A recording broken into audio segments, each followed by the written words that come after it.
Israel carried out a targeted strike on a school and mosque in Gaza, sheltering displaced Palestinians in the early hours of Saturday. According to local Hamas officials, nearly 100 people were killed in the blast. I was sleeping and my friend woke me up for the prayer, so I got up. I was just taking off my coat when suddenly there were sounds of explosions.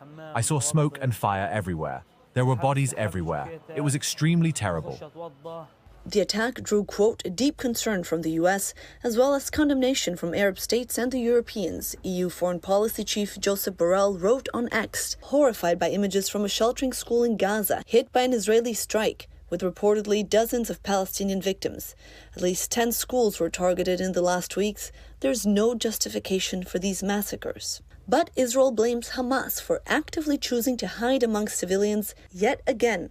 The IDF says this strike killed 19 Hamas and Palestinian Islamic Jihad terror operatives in what was a military facility embedded inside the school building. It also disputes the number of victims given by Gaza's Hamas-run authorities. Early this morning, the IDF conducted a precision strike against the terrorists in one specific building of the compound, an area that, according to our intelligence, no women and children were present.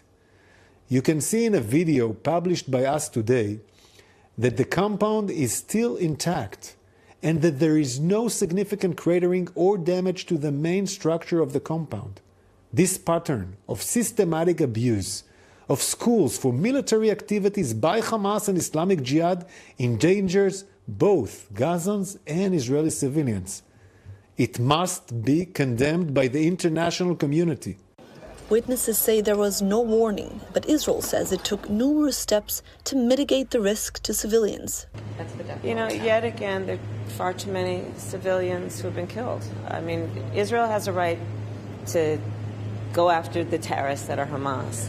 But as I have said many, many times, they also have, I believe, an important responsibility to avoid civilian casualties. Israel will continue to try to reach its goal of eliminating Hamas's governing capabilities in the Strip, and the terror group will continue to use its population as human shields and pawns in the war.